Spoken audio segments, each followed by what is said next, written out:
All offseason long, everyone has been talking about how Clemson has a quarterback problem, how DJ Uiagalelei won't be able to be successful this season, and how he will be benched halfway through the year. I personally do not think the quarterback position is the Tigers' main problem.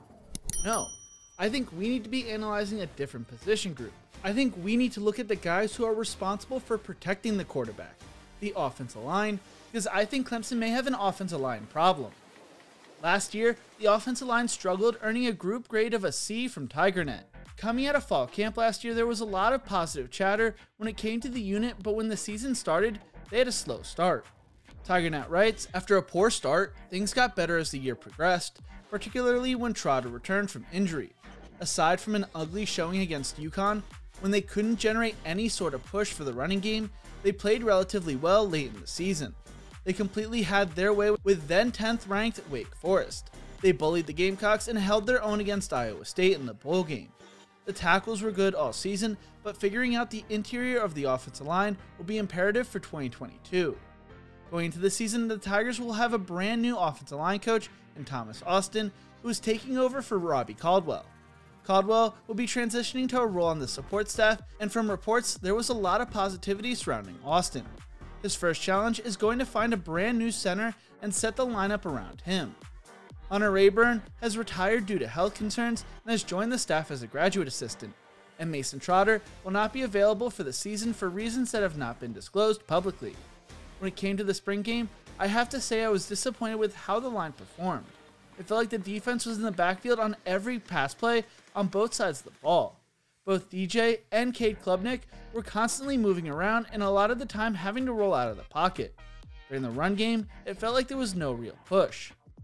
The Tigers were beat up heading into the game, so they did have some early enrollees playing, meaning they should be high school seniors right now, but the unit still struggled a lot.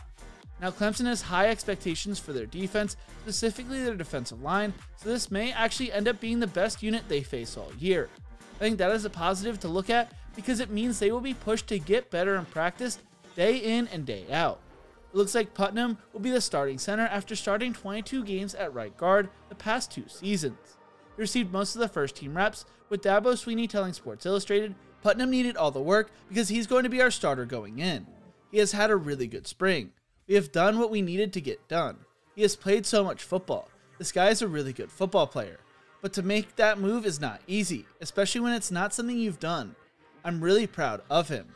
The ideal situation going into the spring was for Linthicum or Howard to win the job, because that would have allowed Putnam to take one of the guard positions. Since it looks like Putnam will be getting the starting center job, there will be question marks around who is the starting guards.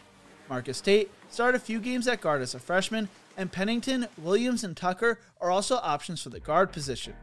Jordan McFadden and Walker Parks are expected to be the starting tackles and look to be one of the ACC's top tackle tandems. Clemson does have a pretty easy schedule to start the season when you look at the defensive ranks of each team going back to last year. Georgia Tech ranked 117th in total defense last season, Furman is an FCS opponent, Louisiana Tech ranked 107th in total defense, and Wake Forest ranked 91st. The coaching staff seems to be happy with how the unit performed throughout the spring. Brandon Streeter has been pleased with the unit's progress, telling the media, we've got all the talent we need as far as the offensive line. There is no questions. We've got guys that have not played as much that have grown a lot in the last couple of months. Whether it was since the bowl games, getting ready for spring ball, or just through the 9 practices this spring, there's been a ton of improvement. Coach Austin has done a great job with communicating to these guys and making sure they're communicating amongst each other. And that's where it starts, is the communication piece with the offensive line. Clemson will pursue at least one interior offensive lineman in the transfer portal post-spring, according to Dabo. If the Tigers want to make it back to the college football playoffs, it will depend on how their offensive line plays rather than who is the starting quarterback. That is why I think the offensive line is the Tigers' biggest concern going into this season. Personally, I think Clemson is going to be in playoff contention this year, and I think there's a lot of overreaction on how things went last season. Remember, they did win 10 games. What do you think? Does Clemson's success hinge on the offensive line? Let me know in the comment section below. If you enjoyed this video, make sure to leave a like, subscribe for more college football content, and check out one of my recent videos right here. Thank you so much for watching, and as always, remember to embrace the grind.